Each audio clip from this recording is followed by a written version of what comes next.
भारत की मुफ्त कोचिंग योजना ये एक अवसर है या विभाजन? आज हम इसी के बारे में बात करने वाले हैं, तो इस वीडियो को अंत तक जरूर देखें।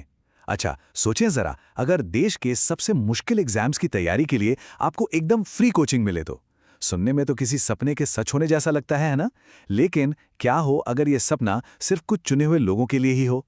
हाल ही में सरकार की एक ऐसी ही स्कीम ने एक बहुत बड़ी बहस छेड़ दी है कि ये एक मौका है इस समाज को बांटने का एक और तरीका। चलिए आज इसी की तह तक चलते हैं। तो देखिए, ये कोई छोटी मोटी बात नहीं है। सामाजिक न्याय और अधिकारिता मंत्रालय ने एजुकेशन की दुनिया के एक बहुत बड़े नाम फिजिक्स वाला फाउंडेशन के साथ हाथ मिलाया है और मकसद है हजारों स्टूडेंट्स को मुफ्त में ऑनलाइन कोचिंग देना। तो क्या ये एजुकेशन में एक नई क्रांति की शुरुआत है? लेकिन इस शानदार घोषणा के पीछे एक बहुत बड़ा सवाल छिपा है, एक ऐसा सवाल जो इस पूरी स्कीम की नींव हिला सकता है, और वो सवाल है एलिजिबिलिटी का। मतलब आखिर इस सुनहरे मौके का दरवाजा किसके लिए खुलेगा और किसके लिए बंद रहेगा? तो चलिए इस पूरे मामले को परत दर परत समझते हैं। पहले हम स्कीम को जानेंगे, फिर विवाद की जड़ तक पहुंचेंगे, दोनों तरफ के तर्क सुनेंगे, इसका कानूनी पहलू देखेंगे और फिर समझेंगे कि ये बड़ी पिक्चर में आखिर कहां फिट होता है। तो ये सब शुरू कैसे हुआ? देखिए, कहानी की शुरुआत होती है एक अग्रीमेंट से, जिसे हम फॉर्मल भाषा में एमओयू यानी समझौता ज्ञापन कहते हैं। यह सरकार और एक प्राइवेट फाउंडेशन के बीच एक पार्टनरशिप थी, जिसका एक ही मकसद था कि बढ़िया एजुकेशन हर किसी तक पहुंचे। इसके बाद चीजें बहुत तेजी से आगे बढ़ीं। नवंबर 2025 में एग्रीमेंट साइन हुआ और फरवरी 2026 तक तो लोकसभा में इसका ऐलान भी हो गया। लेकिन दिलचस्प बात यह है कि ठीक इसी दौरान सुप्रीम कोर्ट एक और मिलते जुलते केस पर सुनवाई कर रहा था, जो इस कहानी में एक नया मोड़ ले आता है। ये स्कीम हर साल 5000 स्टूडेंट्स की जिंदगी बदलने का वादा करती है। सिविल सर्विसेज, एसएससी और बैंकिंग जैसे बड़े एग्जाम्स के लिए उन्हें online coaching, test series, mentorship, मतलब सब कुछ मिलेगा। लेकिन ये फायदा कुछ खास समुदायों के लिए ही है, और बस यहीं से असली कहानी शुरू होती है। तो अब हम आ गए हैं उस पॉइंट पर जहां से सारा का सारा विवाद शुरू होता है। चलिए देखते हैं कि इस स्कीम के दरवाजे आखिर किसके लिए खुले हैं और किसके लिए बंद। यहां देखिए, तस्वीर एकदम साफ हो जाती है। यह स्कीम अनुसूचित जाति यानी एससी और अन्य पिछड़ा वर्ग यानी ओबीसी के स्टूडेंट्स के लिए है। लेकिन जनरल कैटेगरी और इकोनॉमिकली वीकर सेक्शन यानी ईडब्ल्यूएस के छात्रों को इससे बाहर रखा गया है। और सबसे चौंकाने वाली बात यह है कि अनुसूचित जनजाति यानी एसटी समुदाय को भी इसमें शामिल नहीं किया गया है।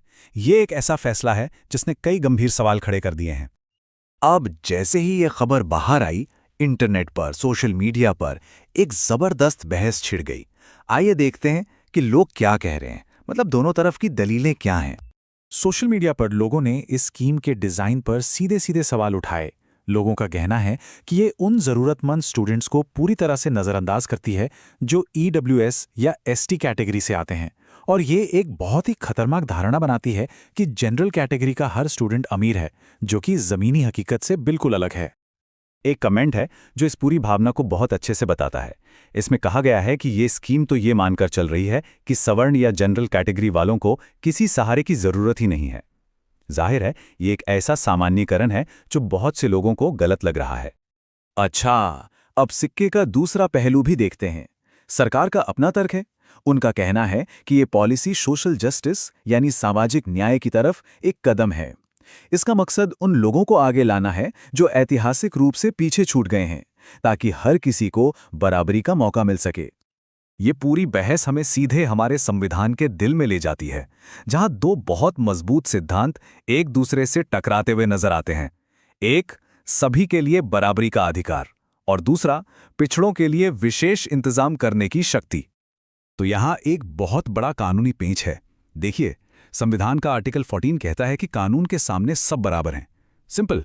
लेकिन वहीं आर्टिकल 15 सरकार को यह ताकत देता है कि वो पिछड़े हुए ग्रुप्स के लिए स्पेशल कानून बना सकती है। ये जो स्कीम है, ये इन्हीं दो ताकतवर आर्टिकल्स के बीच की एक बहुत बारीक लाइन पर चल रही है। अब देखिए, इस स्कीम को अकेले में देखना एक गलती होगी।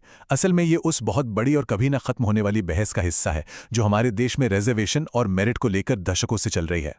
याद है, हमने शुरू में यूजीसी के एक विवाद का जिक्र किया था। वो मामला भी कुछ ऐसा ही था, जहां एक निर्देश में जनरल कैटेगरी का नाम ना होने पर काफी हंगामा हुआ था। ये दोनों घटनाएं मिलकर एक पैटर्न की तरफ इशारा कर रही हैं जो इस बहस को और भी ज्यादा गरमा रहा है। ये सब हमें एक बड़े और शायद थोड़े असहज करने वाले सवाल पर लाकर खड़ा कर देता है। क्या हमारी एजुकेशन पॉलिसीज जाति पर इतना ज्यादा फोकस कर रही हैं कि वो समाज को जोड़ने के बजाय कहीं ना कहीं तोड़ने का काम कर रही हैं? और आखिर में ये हमें उस एक सवाल के साथ छोड़ जाता है जिसका जवाब हम सभी को मिलकर खोजना है कि हम एक ऐसा समाज कैसे बनाएं जहां हम जरूरतमंदों की मदद भी करें और साथ ही हर किसी के लिए मौकों के दरवाजे भी खुले रखें। ये बैलेंस बनाना ही शायद आज की सबसे बड़ी चुनौती है। ऐसी ही जानकारी के लिए सब्सक्राइब कीजिए ऑल कैन स्टडी को। Thank you. चलिए नेक्स्ट वीडियो पर मिलते हैं।